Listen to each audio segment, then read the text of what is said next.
Good night, Belizeans at home and abroad. My name is Leonard Brackett.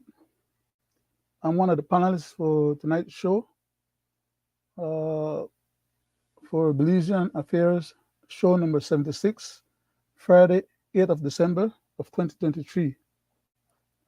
My other colleagues apparently are running a little late, so they might come in at a convenient time, depending on their circumstance. And we don't wish to be too late tonight, so I'm just going to kick off by myself early. Well, not early, but we're a little late already, by the way. But we cannot demur or be extremely late, and we got to try and do the best we can under the circumstance. As per usual, we have a short.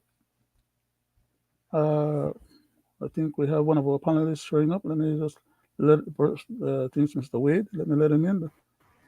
Uh, Good evening, Mr. Wade. Already launched and we're alive, sir. Yes, yes. Unfortunately. Um, Good night.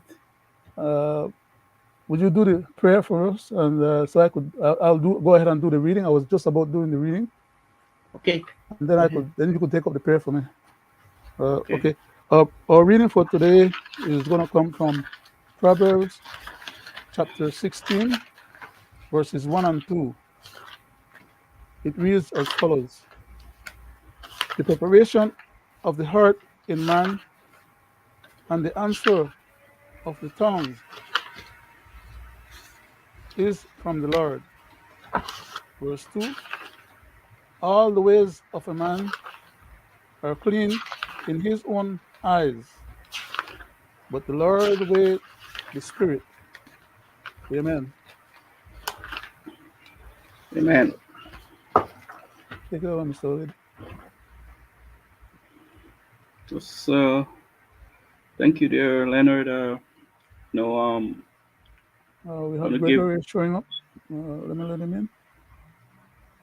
Go ahead. Oh, I thought you probably letting himself, and I'm competing with him, letting him in. And I'm Yes. sorry about that, Greg. I just saw you in the background, and I thought I would let you in. I forget that you could let yourself in. And Good night, gentlemen. good night, Good sir. night. Good night. Good night.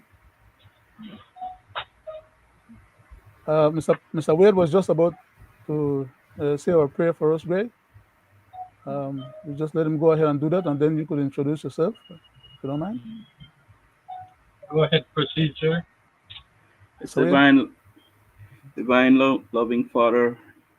We come to you tonight to ask for your blessing and give us the will and the courage to impart knowledge and to continue to be the advocate for the poor and less fortunate, Amen. and continue to show love for people and nation.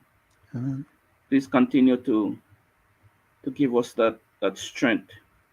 Lord God Almighty, we thank you for this day and give you thanks and praise for all that you have been doing for us and continue to do, and continue to show us the way to do right. Amen. Lord God Almighty, please bless this show and bless us all here tonight, Lord God, in Jesus' name. Amen. Amen. Amen. Greg. Good night to the Belizean people at home and abroad. Welcome to this, our 76th edition of Belizean Affair. My name is Mr. Gregory Brackett, and I'm sitting along with my virtual host, Mr. Roody Wade, and Mr. Leonard Brackett, who is the sitting chairman for tonight's 76th edition. Thank you, Thank you sir, very, Mr. uh, Chairman. thank you very much, Greg, for your assistance and for your word of comfort as well. Um, Tonight's show was already set to go in a certain manner, but as we all know, the news doesn't wait on none of us, or at least the people that makes the news don't wait on us to tell them how to make the news and when to come in with the news. And so we have a bit more pressing issues of the day that I think we need to focus on, at least in this first part of the program. And I'll defer my previous prepared presentation for the second part of the program. At least we initially want to touch on this issue of the reacquiring of the Belize sport, which we have been flagging on this station or on this program here for quite a while, heavily. And I do hope that we can pull it off, in that the government can succeed in getting this business taken care of. We know that we're going to take a lick, because that's just the way these guys operate, okay? They're beholden to this man, and this man have all of us over a barrel.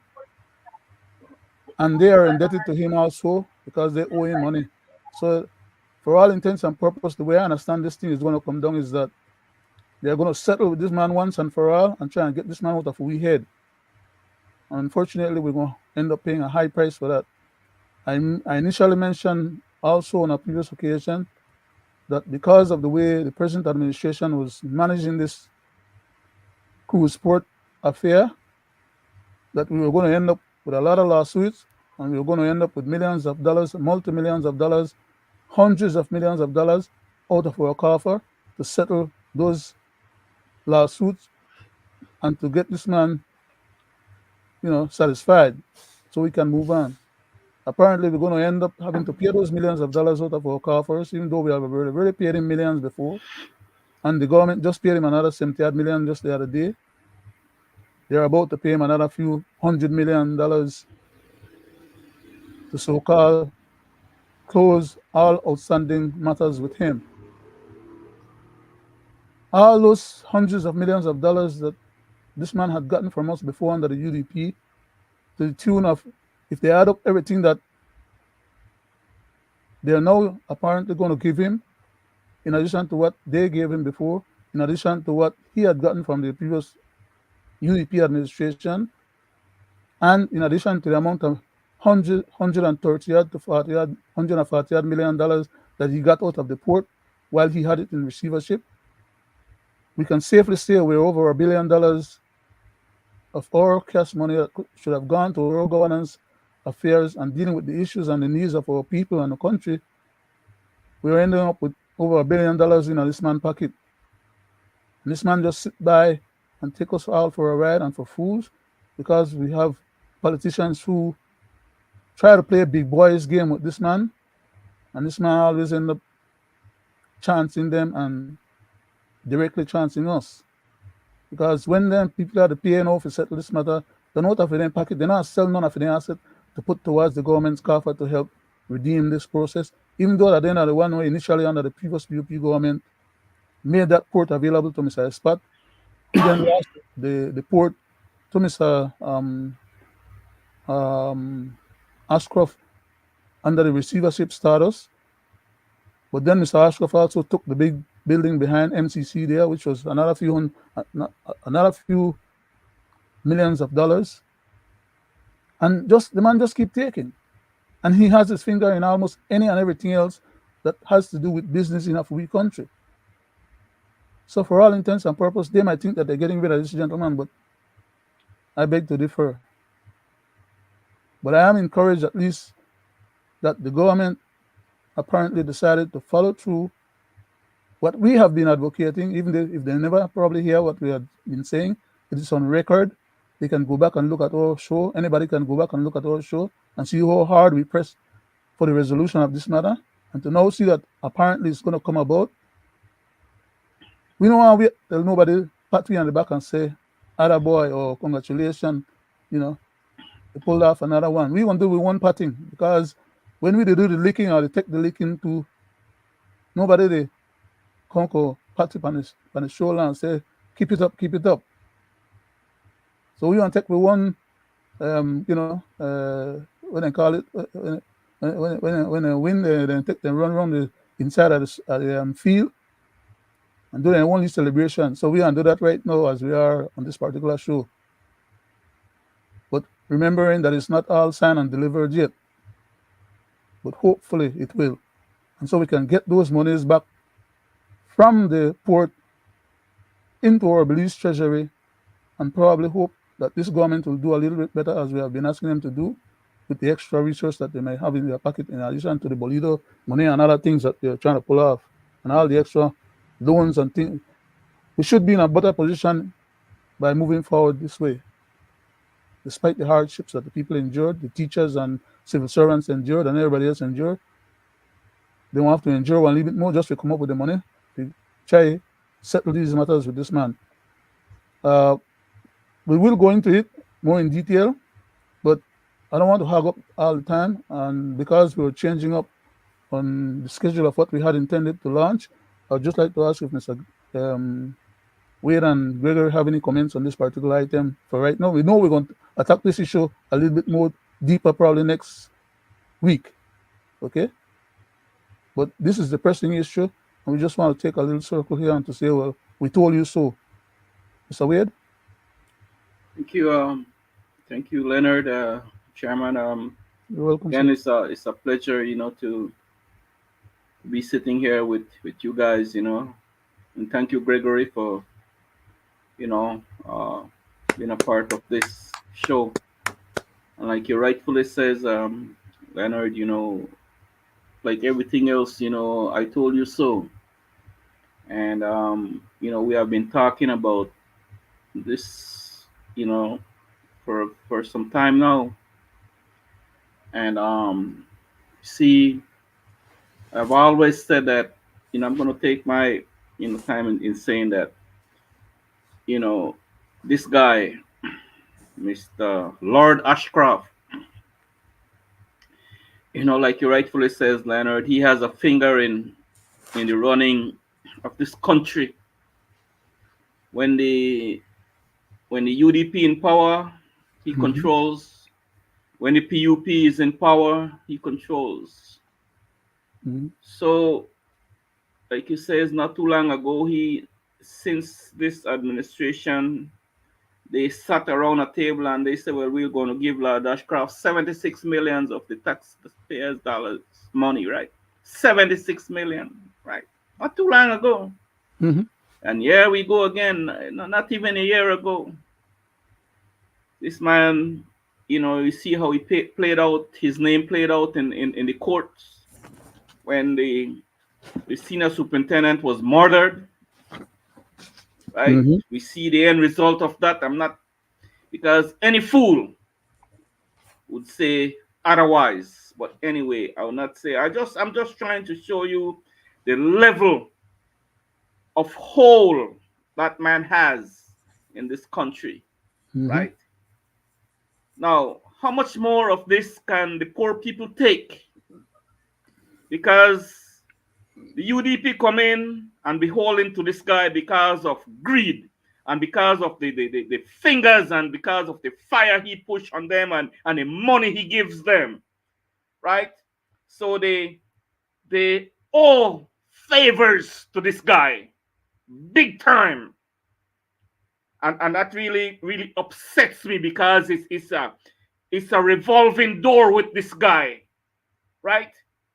Then you have the People's United Party, right?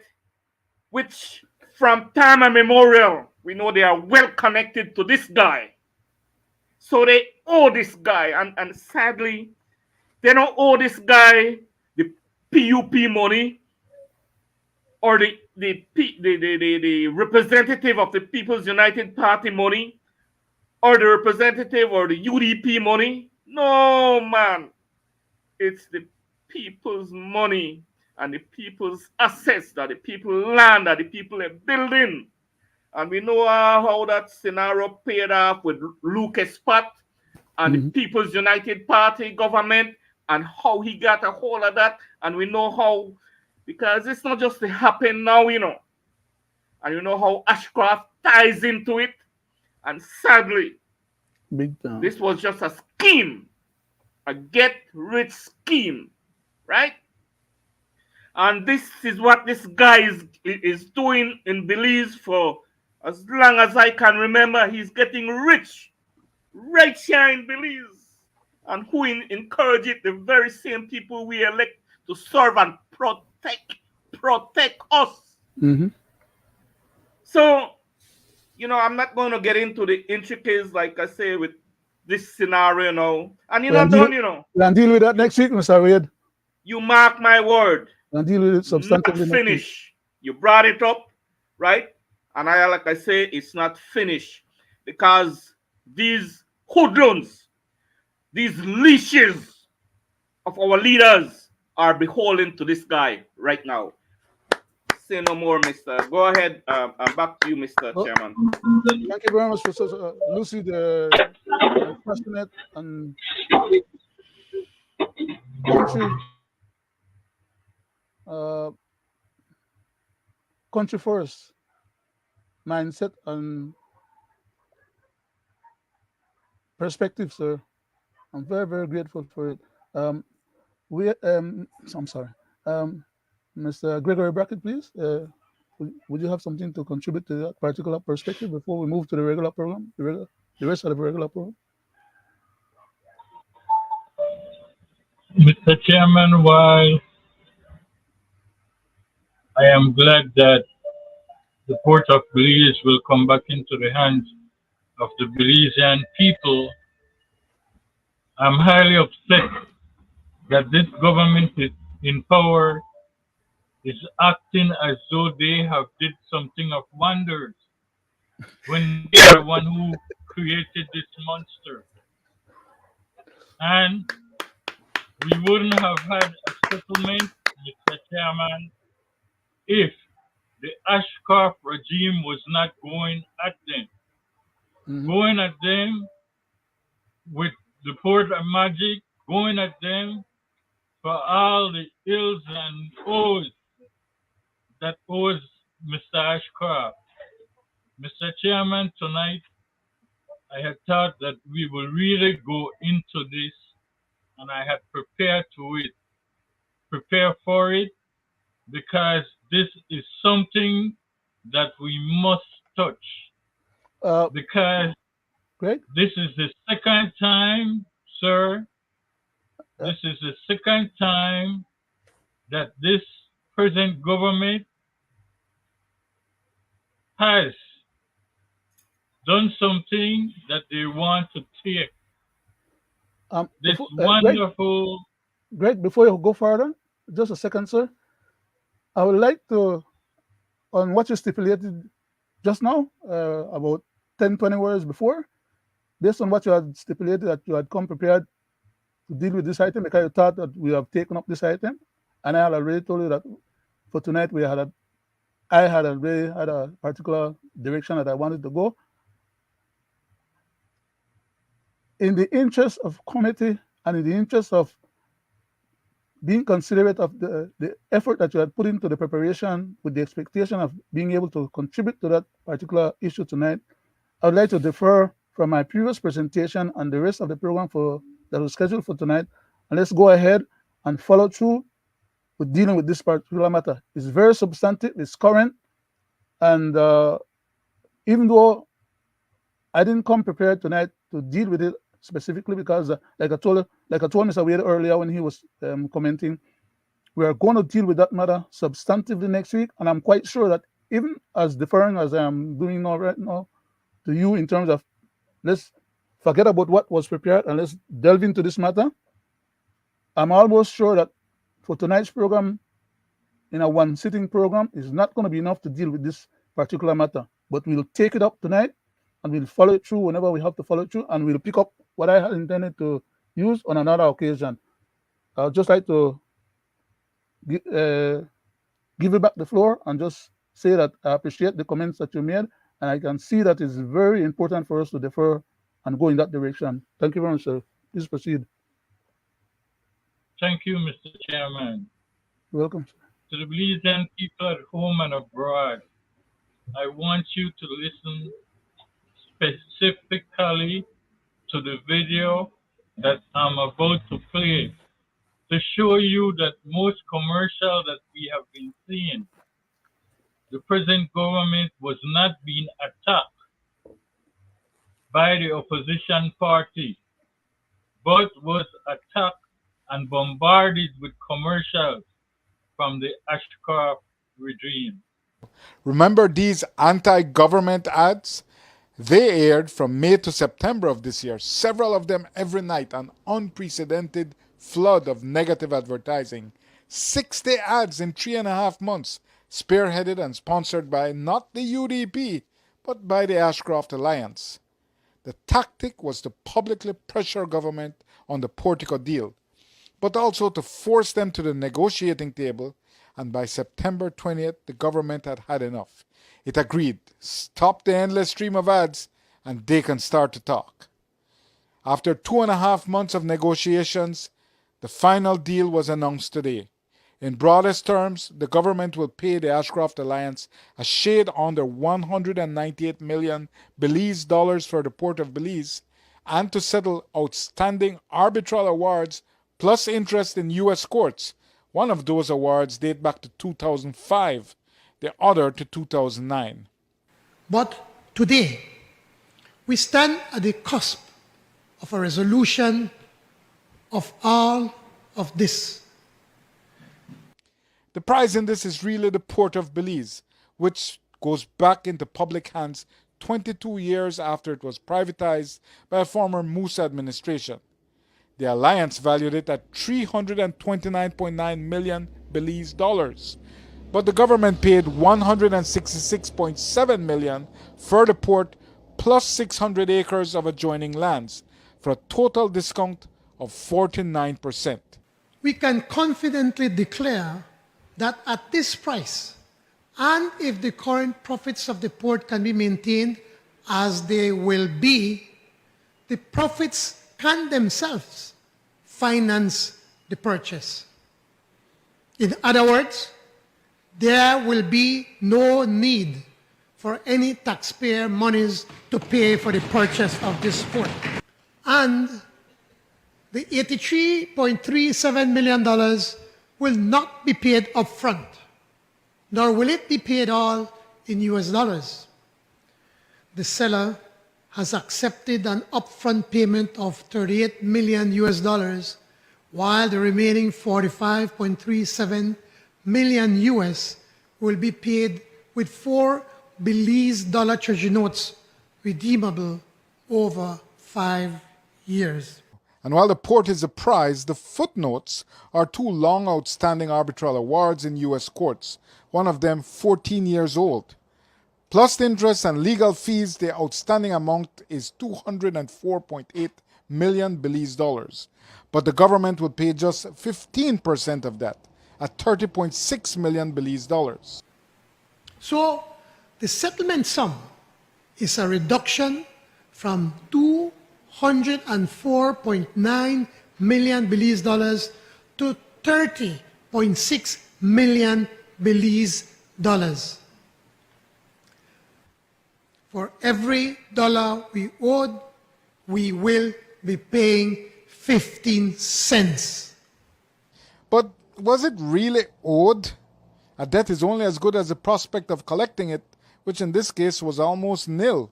Though it would be our emphatic preference to ignore these judgments and to pay not a single penny to the Ashcroft Consortium, the painful fact is that the judgment awards have been recognized by federal courts in the United States, especially in Washington, D.C., and in New York.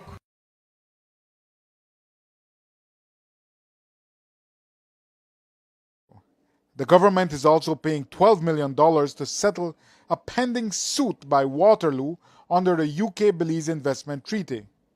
So the total settlement payment is $197 million, a discount of 64% on the entire package when you factor in that the Ashcroft Alliance had all of that valued at 547 million Belize dollars. To seal the deal, the government has to pay 45 million US upfront and the other 107 million Belize dollars in Belize treasury notes over 5 years. So the seller gets less than half, 46% of the purchase price upfront, and the remaining 54% in Belize dollars over the next 5 years.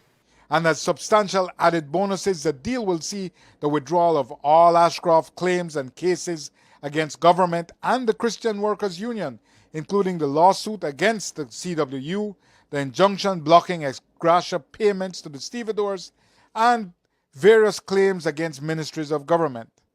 Plus, Waterloo and the Ashcroft Alliance will abandon the idea of a cruise ship terminal in the Belize district. This brings down the curtain on the Ashcroft's consortium's attempt to involve itself in the cruise terminal sector,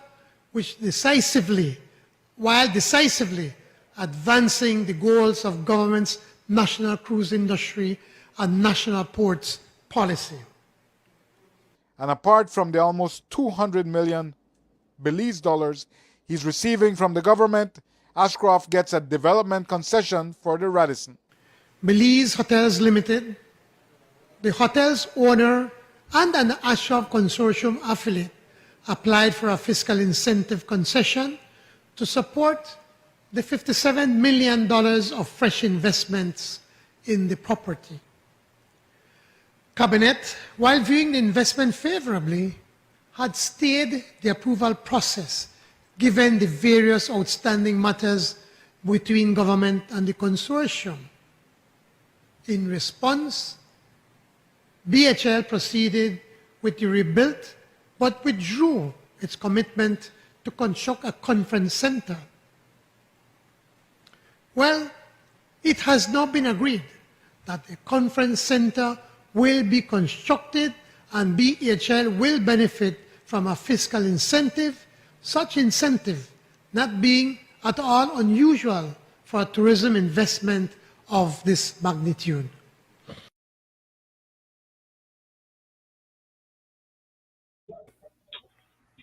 Mr. Chairman and people at home and abroad, before I comment anything on this tape, sir, let me turn it back to you.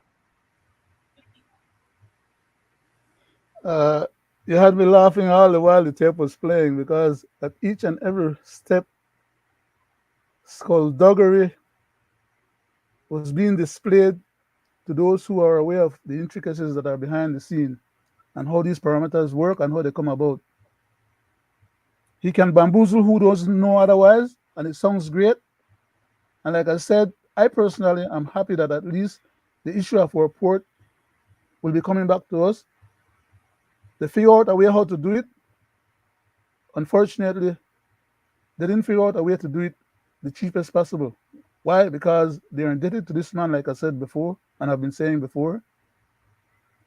And this overall scheme for covering and successfully laying to rest all the endeavors or intricacies between the Ashcroft organizations and our governance system, including our two major mass parties,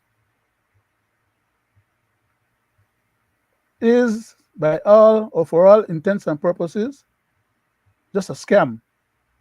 Outright. That's where I lay it. I don't pull no punches. I know where it come from, I know where to talk about, and I know where the skeletons in there. So that's why I could say where to say. Even though it may seem a little bit overreaching and or a bit kind of like, to some minds, too much. I'm stating things that's not too obvious to everybody. To hell with it, I don't care. I know where I'm coming from and I know where to talk about. And for that reason, they could never find the gall and the guts to try and sue me for all the damn lambasting that I gave them before. And I don't know that they will ever find the gall and the guts to do it. And by having some henchmen to act as third party to interfere with me so that their hand no look dirty. But I know exactly how they operate, and I know what the process is to be able to work with and against that kind of process. Nevertheless, the Prime Minister never did mention about the money when Mr. Ashcroft recovered over the time that he had for facility, or emphasize our facility under receivership, because receivership is not the same as ownership. They are two different words. They have two different meanings legally and just in natural um, um, English definition. If you look under receivership, you don't find ownership in a dictionary. If you look in ownership, you don't find receivership in a dictionary. In the books of laws, jurisprudence, corporate laws, or corporate entities, you don't find those definitions being one and the same. So when they clowns and they come to me and they try say that for all intents and purposes, then they conflate and then they call these things one and the same, they are not. The Prime Minister knew damn well that we know they pay for something where we they buy back. The man never did ever own it. It was always our property. It was credited from us without proper satisfaction for the value. And the person who credited from us had economic entanglement with this man. And as a result, this man was able to claim receivership over the assets that the other people, the experts, them were controlling. But they were not in full control because they had not paid for our asset. Therefore, they did not have adequate ability to suborn or property to a third party interest, because that third party want to recover where they learn the money where they lend. And the money where Mr. Expect me borrow from Mr. From Mr. Ashcroft organization or banks was less than $40 million, okay? Plus the government, they put $40 more million in the port to judge it out. And then turn around and credit the things to Mr. Expect less than $40 million, which means that Belize, not having received the $40 million back to the judging what we did, and not having received back the $40 million that Mr. Expect me borrow from Mr. Man. And now we have to turn around and pay that money with interest under the guise that, oh, we pay $100 million for it. We never sell it for $100 million. They never credit it for $100 million. And all the time that the man had this stuff in receivership, every year, according to the figures where the Prime Minister and put out, and when Mr.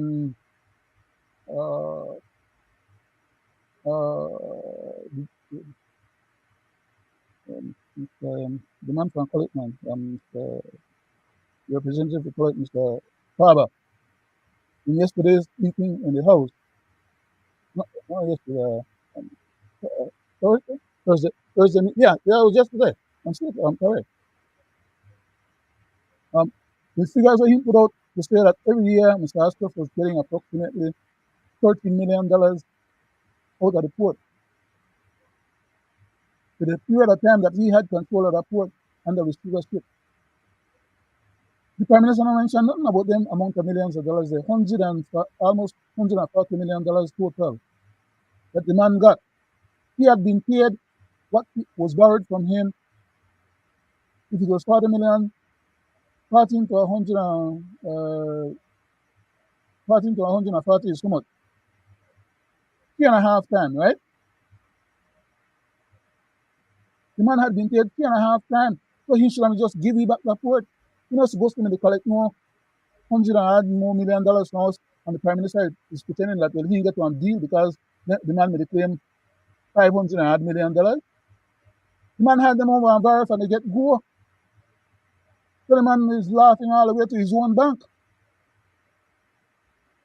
In the Prime Minister's speech, he could have just as well as the Minister of Finance, knowing those numbers, tell that to the public or to the House, or tell that to the nation.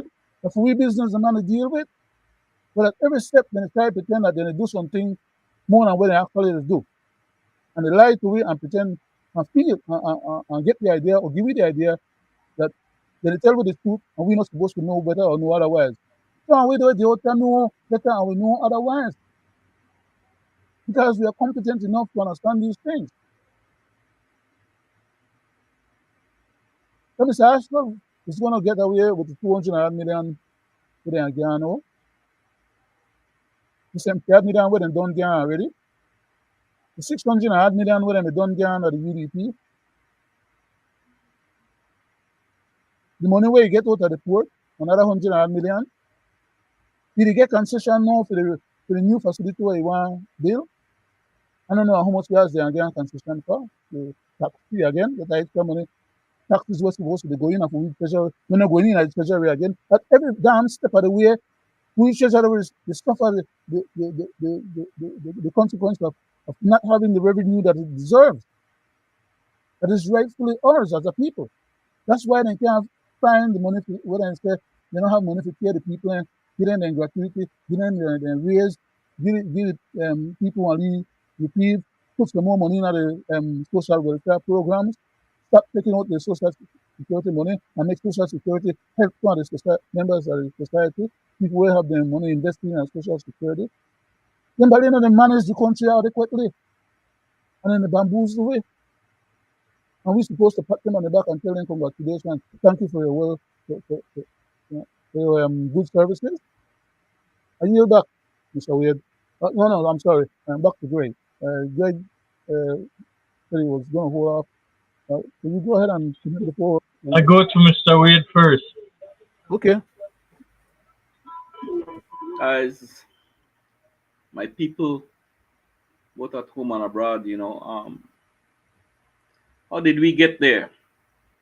How did we get to Court of London? How we get to Court of New York and Washington? And how did we get there? Right? Oh, see how far then they carry for bleed this country? And sadly, who are the attorneys of this man? And I will not call their stinking name, right? Because they are just leashes behind this Ashcroft guy. Because he is the money man and he is the brains man. And to me, they are just a bunch of businessmen between themselves. Try how to sucker the taxpayers' money and sucker the wealth. Mr. Wade, when you said businessman just now, you're giving businessman one bad deal, sir. I don't know that you merely intended was to say it like that. They're a bunch of crooks, to be honest. Yeah, and they are doing business too. I'm saying the word. I'm saying the word for you, right? Yes, so you have yes, to say they're doing business hyenas and whatever else. Yes, not. Please, sorry for they're doing business with our patchy money, and it's so sad. And don't forget, my people, election is right around the corner, And you watch past administration how they handle this man, this baby, when election time. What they get, this, some of us not stupid, right? But just that a lot of us don't have the power to do what we want to do, right? And do and make betterment in this country and vanish evil completely in this country. Some of us that seen it, but we don't have the power to do it. Just the evildoers and the devil that has control to continue to do what they do to us in this country, right? You see how quick this man, this businessman that is our prime minister, jumped to do business with Ashcroft? Why the hell he didn't jump to do business in the house for the poor retired BDF and police who know over 2 years now, right? A lot of them has not got their little 2 cents retirement, right? And that's the little 2 cents with I talk about my people, I could care less about the Ashcroft Alliance, and I could care less about the powers to be because I know who they are and what they are doing to us, right? So the same energy, you see what he did? Why didn't he put the same energy with a stroke of the pen and give these people their retirement, man? This man don't give a damn about the poor people. This man don't give a damn about the retirees that need their money to feed their loved ones. They not got gas station all over this country. They not got smart, right? They depend on their little 15th and ending salary, little 2 cents that the government gives back to them, which is a damn shame. And see the millions of the taxpayers' money that they are playing with, right? And just fail to give the poor people their little 2 cents, right? So, like I said, I tie it all in, and an election is, and like I said before, enough finish here, enough finish yet, right? You will see this same man, Ashcroft, continue to suck this country, continue to suck because both this two-party system is beholden to this devil. And I say no more. Back to you, Mr. Chairman. Thank you very much, Mr. Wade, and God bless her. And I pray that God continue to give us the strength, the fortitude, the commitment, the motivation, the drive, whatever it takes. Bless us with those virtues that we may be able to stand in the breach and fight on behalf of our country, despite not having any means of power or control over the circumstances. But at least we have morals, fortitude, ethics, and able to call them out, and the fortitude to stand strong and believe that somehow or another, despite the fact that we don't have the levers of powers of government to do what we would like the government to do for our people, that at least we can tell them when they are falling short. Exactly. Thank you very much again, Mr. Wade. Greg?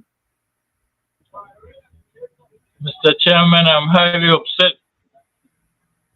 And I want to say this to the Belizean people at home and abroad. Our government is not acting within separation of powers. If you had listened to that tape as I did, I would like to know, when will our government and Prime Minister stop violating our Constitution? Since when our Prime Minister has the power to settle a lawsuit outside of court without presenting it in the House and debating it? Per the tape that was played, the Prime Minister said that the Ashcroft regime will drop the lawsuit on Portico and $12 million was awarded to them. I hope people really listen to these tapes, because these guys always do what, Mr. Wade? Tell on themselves.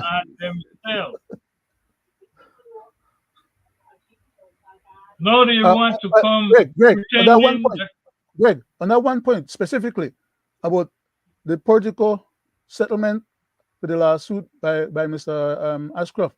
Mr. Ashcroft does not have any valid means by which to support $13 million spent to try and develop any cruise port at that place, because he has not gotten any authority yet to do any work or to be involved with nothing. And $12 million, I don't know if he pay $12 million to people inside of the government for suborning them to have been able to get as far as he got. But he has not spent $12 million in terms of material resource or effort. You understand where I was, why I asked for you to let me bring that point across? It's germane to exactly what you said. $13 million awarded to him for what? All this money that they're awarding to cover up other stuff that they're not talking about. Mr. Chairman, we in this country has passed, and present government with corruption living alive as we speak. Corruption is alive and living well. That is why we need, as Belizeans, one people of diverse culture, to hold our government responsible, because it will continue to happen. And I can personally say, I believe this settlement comes to push forward Fort Magic, who did not want another cruise port within 25 miles radius of them. So burning our governance powers So, to one entity and paying for it out of we treasury. How much of so that we now, Belizean Mr. people can Chairman, understand?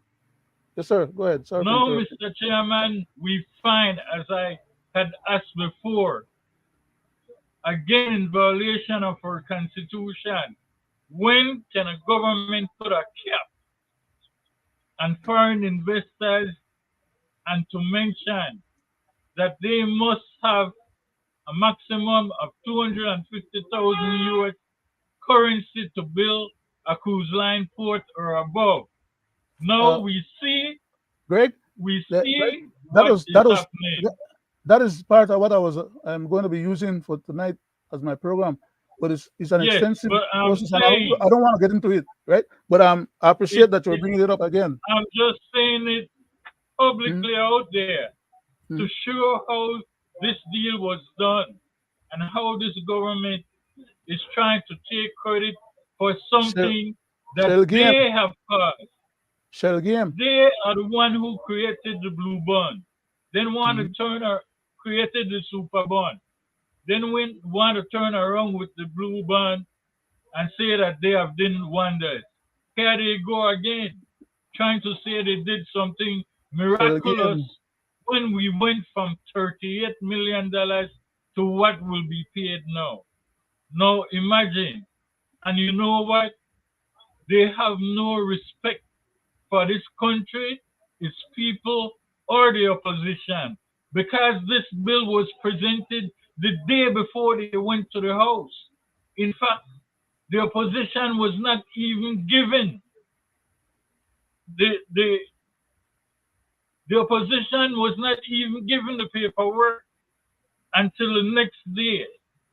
This is the type of government we are dealing with, why we must enforce that they implement UNCAC fully.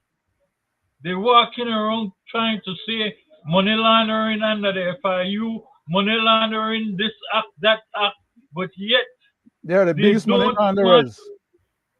they don't want to put the civil assets and an explain wealth bill retroactive that would point at them. Mm. Let's not go 12 years. Let's go beyond so we can really find out what happened to the port and where the money went to. And as of yet, under the Freedom of Information Act, I would like to know personally how much the attorneys was paid for Mr. Ashcroft, who is Mr. Cowie, and I will call name, and Mr. Courtney, and I believe they should not sit in. They should not be sitting as part of our governance power in this country. I find that as Remember, I keep mentioning that jeopardizing. that that that. Remember, I keep mentioning, sir, that Mr. Courtney is only in our governance system largely because of his connections to Mr. Ashcroft. You guys heard me say that quite a few times before. But Mr. Chairman, Unelected again, having much more powers than the elected officials of our country. we should not have those people sitting in our government. It's conflict of interest when you have them sitting in our government and they are represented someone that we are against. With that said, sir, let me hear the opposition leader. It's been the practice of this government. I don't know where it started, but it needs to stop. And certainly, as Prime Minister of this country, I would amend the act. I don't know if it's in the standing orders or if it's a legislative thing, but we would make sure that all bills of this nature, there has to be a 7-day period or some type of notice period. At the same time we get the notice, bills of this proportion need to be disclosed. You don't disclose something like this the night before. We got the bill, I think maybe at 5 o'clock yesterday evening, and then we just got a paragraph, then we got the actual documents this morning. That's terrible. I would agree that many of these bills should be given time for deliberation, time for public consumption, time for public consultation, because we do have to take this to the House Committee. So again, this is the government that the PUP had promised to be, a government of inclusion, of consultation, of transparency, completely open.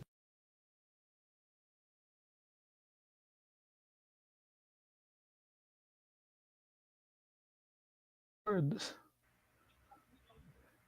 Mr. always get Chairman, snookered when you depend yield on to you. scams. Sorry, sir. Go ahead.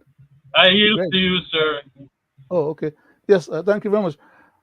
I'm sorry for my leader of the opposition position. You know, he has a tough road to hoe because when you're dealing with scams and scoundrels, it's not easy for you to get bamboozled. They tell you what they think you want to hear, and then turn around and do what they want have done anyhow. By then, it's too late for you to even voice your own opinion or ideas. The laws currently in our country, as far as bringing bills to the House or making constitutional changes or alterations of laws in our country, require that there's a 30-day for to put out the material, and then after it's read the first time, it requires, I think, 60 days before it's read the second time, so that people can submit their rebuttals and do their consultations and rebuttals, like the like the leader of the opposition intimated earlier. But then the biggest and most egregious part of the failure and they do it both in UDP administration and PUP administration. Before the third reading of those bills, especially anything that's going to change this. It's a 90-day thing, sir. That's where I was going. Wait, that's where I was going. First reading, second The last reading, reading has third to be reading. not earlier than 90 days. And these guys pretend like, well, they could care less what the Constitution says or what the rules or expectations are. They just do what the hell they want, and that's the end of the story. They do it in both parties. I'm saying they both have a lack of regard and respect and consideration for the powers that allow them to operate as governance of the country.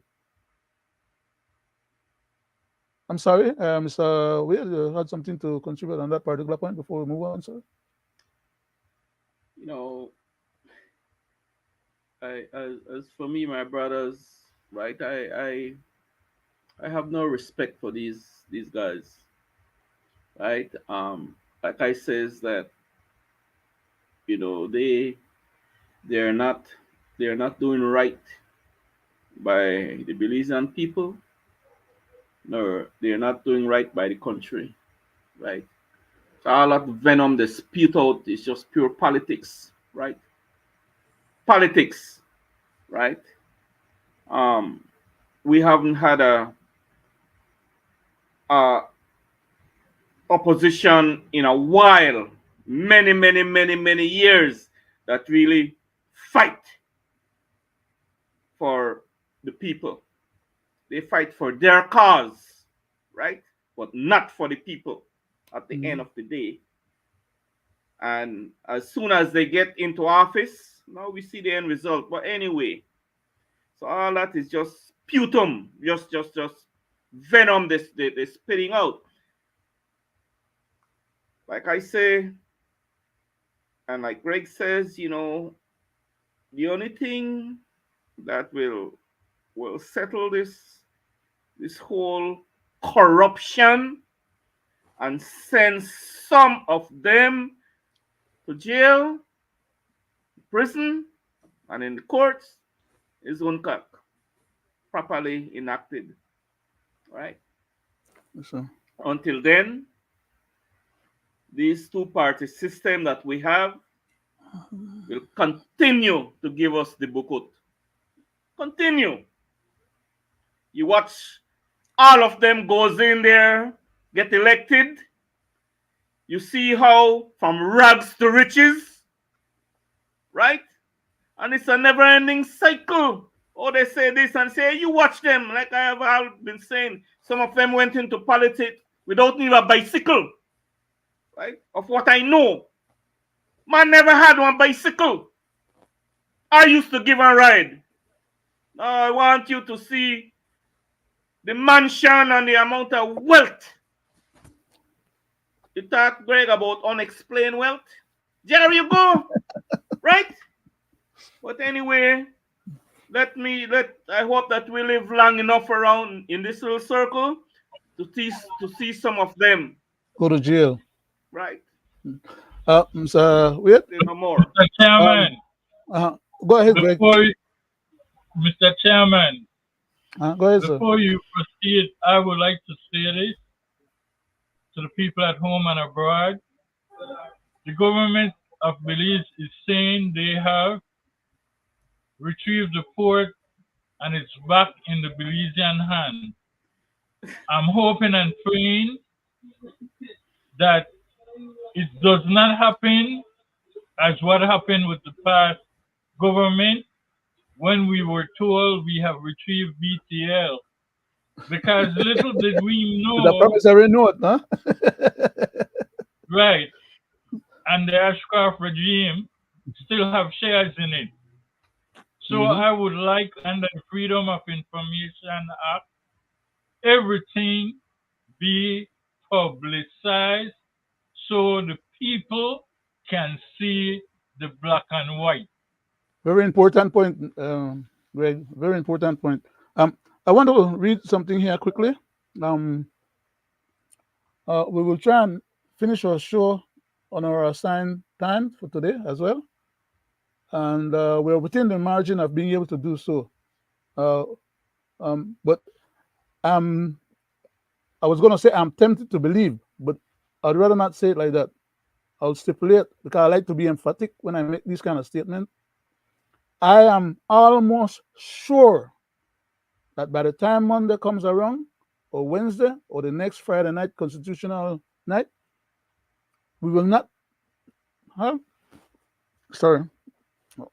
we will not have the opportunity to probably be dealing with these same matters because there's so much things happening in the background and so much things are going to be becoming pressing or the issue of the hour of the day that we might not be able to get back to some of these things. So I don't want to make this opportunity pass us up.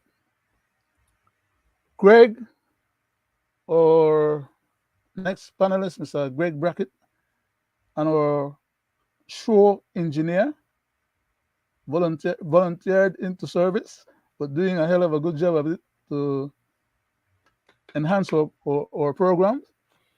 Thank you. Ask a question. Ask a few questions, 3 particular questions previously. And by having done so, he gave me an opportunity to be able to open up on some items that we could have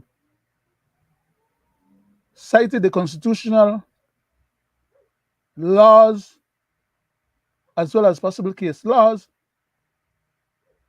to back up the points that was aired. I just want to, I don't want to take up too much time and kill the time because I need for us to have an interaction on this particular stuff, but I need to read it first, no? And it's a little lengthy.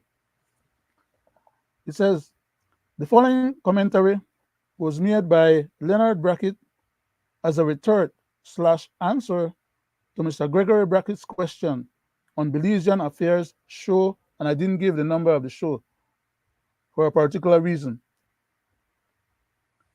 But I did give a title to my commentary, and the title was Government of Belize Acting as Scarf Law, open bracket, Portico deal, close bracket. And I went on to say, Mr. Gregory Brackett, thank you so much for tuning into Belizean Affairs Show number 73 and for your questions. I really appreciate it, sir. The answers to your 3 questions are 3 no, open bracket, in bold letter, N-O, no, comma, no, and in lowercase, no, close comma. I went on to say, question 1, shouldn't for,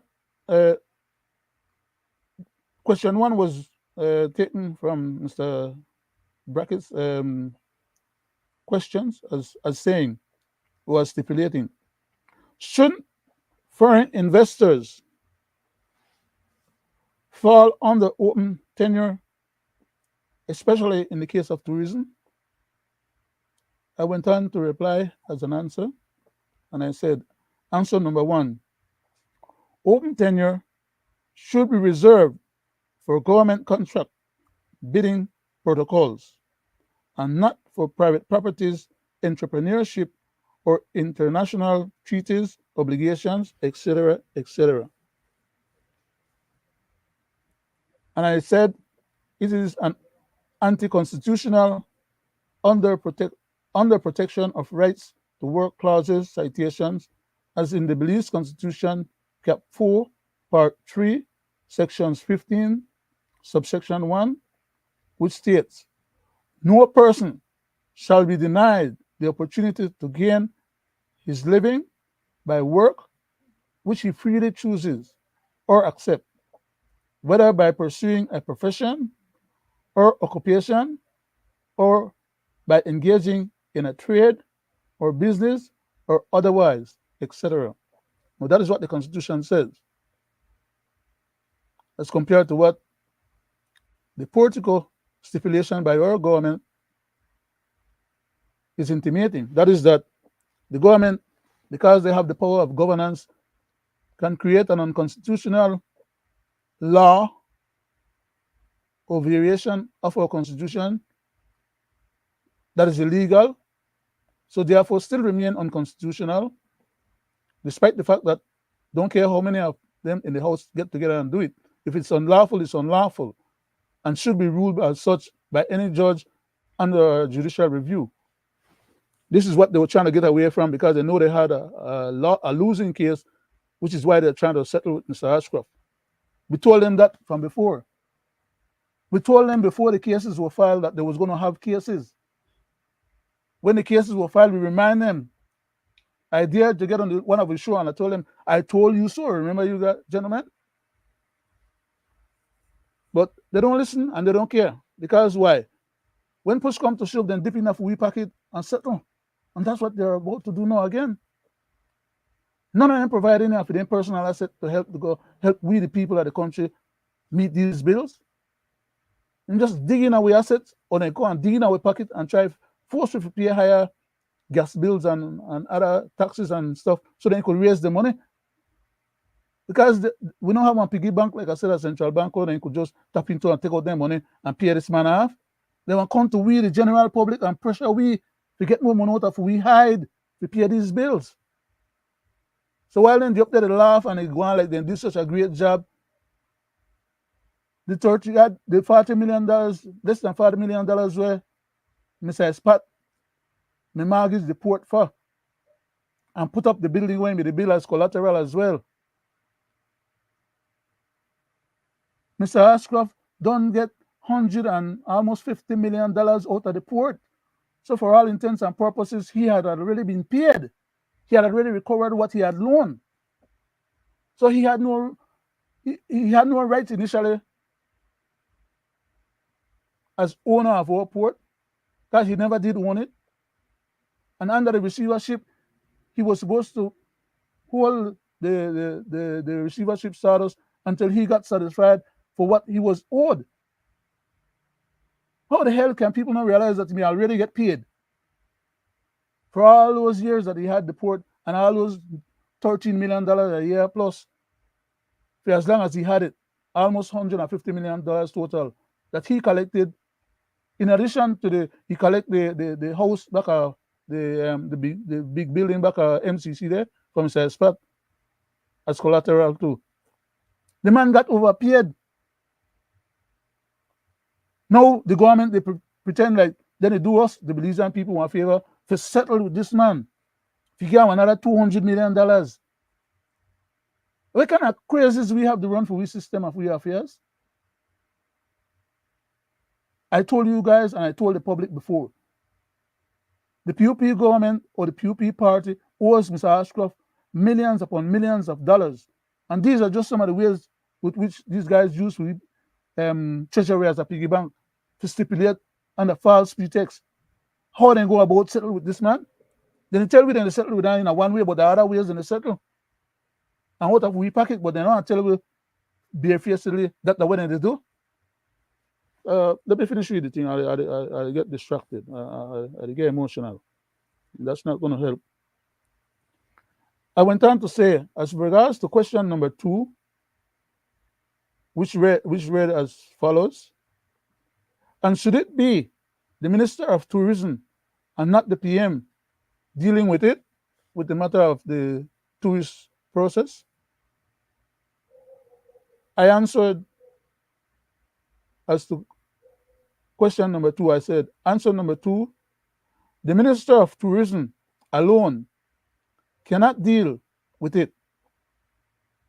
He has no power to bind other ministries and needs the other ministries' acquiescence and sign off, and more specifically, he needs Cabinet's approval and the Belize legislature's approval, without which anything he signs may be limited in statutory power or legislative authority to effect having any effect of law or constitutional powers. No, that is the system that we live in, or that all system of governments promulgate. I went on to say, the Prime Minister, as Minister of Finance, is the highest authority to sign off on financial matters, such as tax waivers, concessions, etc., which may also require Belize's congressional legislative approval. I went on to add, other ministries may well be involved, depending on, we still have time. Other ministries may well be involved, depending on the project type and scope and scale and an environmental impact, etc. So based on the type of the project or the scope of the project or the scale of the project or environmental impact and others may determine whether or not the Minister of Tourism will have any ability to sign off without breaching the laws. Because as they were trying to conflate initially when they said that Mr. Contreras signed that document or that agreement with Portico, that was just a scam. And they are the one that suborned Mr. Contreras. So they knew from the get-go that they were performing an illegal act and getting him to acquiesce to an illegal act that he had no authority or power to convene or to deal with. So now they're trying to run away from a potential lawsuit that will expose all that kind of stuff in the court, and having the current government have egg over their face by an adverse case ruling. They're trying to settle out the court. The egg is already on their face, but they're trying to gain time to clean it off so they don't look too bad. That's all going on. As regards to question number 3, the question stipulated saying, And can the GOB or government of Belize put a cap on tourism investors, which is the question you brought up a little earlier today in the show, Greg, when I said that we were intending to deal with that as part of tonight's program, and because dealing with that particular matter will take probably a whole show and maybe more. But this is what it is. Can the GOB of Belize put a cap on tourism investors? I went on to stipulate as a retort, as well as an answer. Answer number 3, the government of Belize, GOB, should not put a cap on tourism in Belize, which could be ruled as unconstitutional, ultraviolating the Belize Constitution. For example, under protection of rights to work and right of property and right protection from discrimination, etc. Clauses, citations, and recent court rulings, such as the BSI case, the BSI ASR, and the Bear Company case, etc. There are many other cases that can be cited that are what you call, under jurisprudence or legal circumstance, stare decisis, or under constitutional law as ruled already by our highest court, Caribbean Court of Justice, stipulating that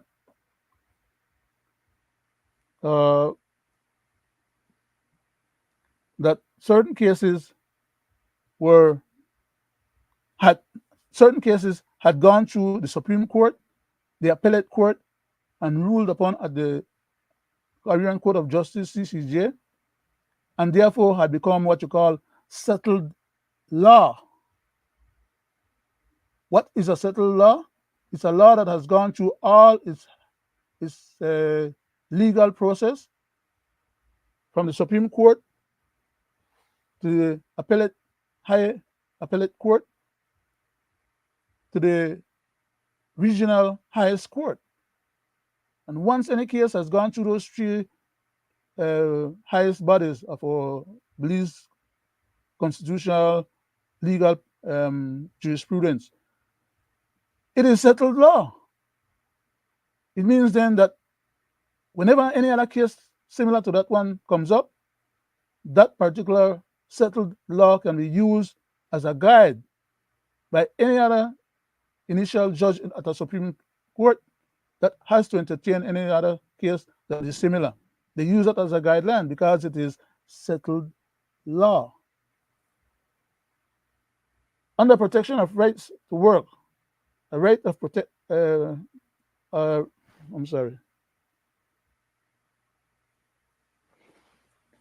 under protection of right to work and right of property and from discrimination, etc. Clause citations as recent court rulings, such as the BSI ASR, as I mentioned earlier, and the Bear Company, etc. Belize Constitution, Cap 4, Part 3, Section 15, Subsection 1, and Section 16, Subsection 1 and Subsection 2 and 3, and Section 17, Subsection 1. Section 15.1 reads as follows. No person shall be denied the opportunity to gain his living by work which he freely chooses or accepts, whether by pursuing a profession or occupation, or by engaging in a trade or business or otherwise, etc. Section 16.1 reads as follows. Subject to the provisions of subsection 4, 5, and 7 of this section, Section 16, no law shall make any provisions. You hear what it says there? No law. No care who make it or how many of them vote for it. It's a mandamus, it's a command to the legislature that they should make no such laws. We hear oftenly said, as stipulated in section in part 1 of our Constitution, section 2, that the supreme the Constitution is the supreme law of Belize, of the land. So if they make any law that violates that supreme law, they're acting as scofflaws. Because enough of them in cabinet, especially, before they take any such matter to the House to be voting on, it has to be put through cabinet. And most of the people in cabinet are lawyers.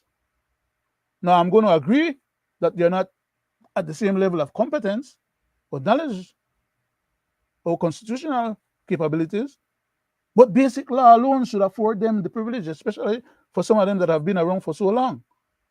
The ability to recognize these things and don't allow these things to come to the House or get out of cabinet and then go to the House and be voted on by people in the House who are ignorant about anything that has to do with law, and assented to in the Senate, where you have people that probably know as much as some of them were in the House, and even more, like such as Mr.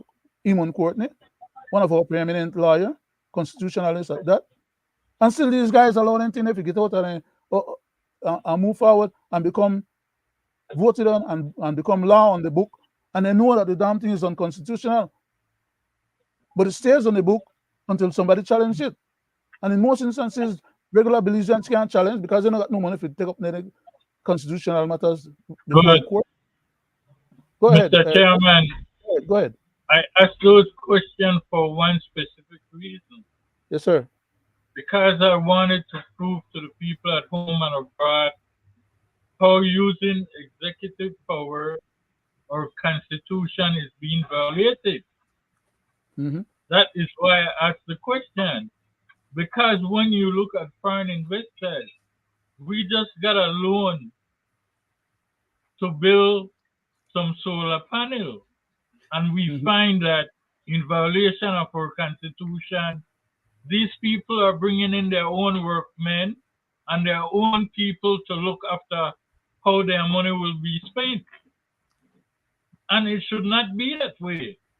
Because once you make a loan and you will pay it back, you should be the one to decide when, how, and where it will be spent. That is why I pose those three questions. In order so to that get the people loan, can see how executive powers violates the Constitution all the time. Mr. Wade.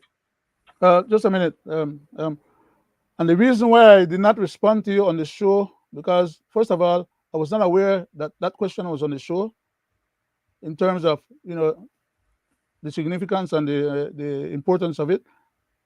It was after the show was finished that I was going through the thing. Then I recognized, but it would have taken me enough time to go back and do what I did to plug in these citations here in order to verify, validate, and substantiate what is it that the Constitution is saying as regards to these particular questions as a part of the answer, rather than just my verbally saying, well, this and that and the other and the terror. No. As I said before, going forward, our government now and any future government, so long as I'm alive, will have the Constitution of our country hang around their neck like an albatross. They will abide by it, or they will suffer consequences from their failure to abide by it. Bottom line, there's no two ways about it. Quickly, before I go to Mr. Wade, Greg, let me finish the stipulation here. Under protection of right to work, a right of property, and from protection from discrimination, etc. Clauses, citation, and reference, blah, blah, blah, blah, blah, blah. I read that before. And I read also section 15, so I don't want to go back to that because we're running out of time and I need to get back to Mr. Wade. Section 16.1 says, subject to the provisions of subsection 4, 5, and 7 of this section, no law shall make any provision that is discriminatory either in itself or in its effect. Subsection 2 reads as follows. Subject to the provisions of subsection 6, 7, and 8 of this particular section, no person shall be treated in a discriminatory manner by any person or authority. That is to say, the government cannot discriminate between who gets a job, who doesn't, who gets to develop their business, who doesn't, who gets to run their business, who doesn't, how much they put in on their business, or how much they don't put in. That is largely a prerogative of management and personal asset of the company, the corporation, which a corporation is a person, a legal entity, given personhood by the law. Okay? It may not be a person with arms and legs, but it has the same constituted powers and authority vested in it, constitutionally and otherwise. Subsection 3 reads as follows, quickly. I'm losing time. In this section, the expression discriminatory means affording different treatment to different persons, attributable wholly or in part to their respective descriptions. And I skipped out a part there and I put a 3 dot, and I went on to say, whereby persons of one such description are subjected to disabilities or restrictions to which persons of another such description are not made subject, or are accorded privileges or advantages that are not accorded to persons of another such description. In other words, whatever laws exist in a country is applicable to all. All come under the same law and should not be discriminated against, and the law must be applied under judicial review or under any court case scenario equally. Section 17.1, which is the last part, subsection 1 reads as follows. No property of any description shall be compulsory taken possession of, and no interest in or rights over property of any description shall be compulsory acquired except under a law designated for that purpose. Under protection of deprivation of property. And I went on to close out by saying, may God continue to guide and protect and bless Belize and Belizeans at home and abroad. I want to go back to Mr. Wade. Greg, I hope that you might have a little extra comment on that part, because we among ourselves have discussed this matter, but remember what the purpose of our show is: public consumption, and for the public to be able to gain as much knowledge as possible, to recognize that what we're saying is not. Before I do that, Mr. Wade, go ahead. Yes, that's what I was saying. Thank you, Mr. Chairman. Thank you, Greg. I'll use my little closing here, and as where he says about talking about the Ashcroft deal and the Portico deal, and which Ashcroft is involved in all of them. And let's not hope that the Belizean people home here, right, are awakened, right? I just hope and then let's see how this thing start out with Mr. Contreras and his minion and the UDP hyenas, how they orchestrated that sweetheart deal, and the Briseño administration come and take it over and give them a better sweetheart deal, right? So I the talk little, small man talk, right? But actually a small man thing is a big money thing for the hyenas, right? And you hear what the Ashcroft guy say, it's a retirement gig for the boys. Mm-hmm. He knew part and parcel of what they were going to do and how they was going to manufacture this whole deal. And let us not forget how they acquired the 2,000 signatures, Belizean signatures who wanted a referendum, and that referendum was going to give a little setback to Portico. Was going to set that back a little, so Briceño didn't want nothing to interfere with his deal with Portico, right? His and baby. again, I would like to say through this medium here, I would like to know who these hyenas are that is behind Portico, right? I would like their name to. One afraid, don't put on the name up, so the people could know, right? With their all recycled hyenas. People want to know, because it's the Belizean patrimony, they deal with. But got a way of doing thing and dismiss the Belizean public, because say always past and present, give the Belizean a 2-3 days and blow over like one little breeze, or give them one little weed and give them one little plate of food and one little barbecue, make one little party for them. That's how we have our people, right? We have them like that, right? That's the way we operate, so that we could get you, bad deals for the what we want to do, right? Well, good for but bad deals for the Belizean people and the nation, right? And I'll take a minute here to say that I'll call on all independent thinkers in this country, right? This is no time now. We see what the government is doing to us, right? The one who love us. You see what they do, and we don't trust the past one, right? They are all part and parcel, and they are no good for this country. But sadly, it's the only two crooked parties that we have in this country. So I call on to set that aside and support something new, man. Support something new. Put on a name up independent thinkers, right? For the next general election. Thank you very much, Mr. Wade. Lucid and concerned contribution, sir. Greg, we're down to 27, 41, 28 almost. You want 3 minutes more there, right now? Yeah, no. I want to do something quicker. Could you pull up Mr. Weird thing for me? Play it, and then take enough time between now and 35 to do your closing. And as part of your closing, play on 30 seconds close-out music. If you could manage that. Is that, please?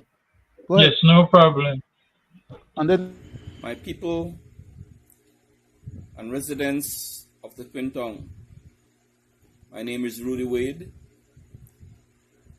I will be contesting the upcoming municipal election again. I humbly ask you, the residents of the Twin Tongue, for your support once more. I am the only change. You have supported the United Democratic Party in the past. You have supported the People's United Party in the past. And you have seen the ills, for change. If you want that change, I am the only change that will be on that ballot. So come March 2024, please give me your support for real change. I am for people and nation. Thank you. Thank you very much. Thank you, Mr. Wade, for being an independent candidate. And Greg, could you then... We should have more people like that. Greg, could you then go back and use as your closing some comments in regards to the last item we were talking about? You didn't get a shot at making a comment, no? I don't know how you want to deal with it, but Mr. Chairman, close it out when you're ready. based on what has happened with the Port of Belize and the government and the devil, I have no doubt in my mind that the dragon of Chichester. The government was caught between heaven and hell. Mr. Ashcroft was willing to sue under the treaty when he did not have to do that. He could have sued under the Constitution because he's a Belizean for them to violate his constitutional right. When the government came out with this bright idea about 250,000 US dollars. Million. 250 million US dollars. So my thing for tonight in my closing is this.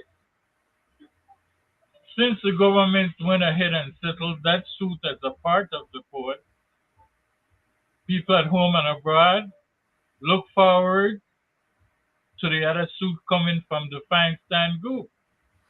Because now that they know that there was a settlement and they have their project going on, and they will be the only other competitor in the cruise ship terminal, they will need their tethers too, and they will come straight after the government of Belize.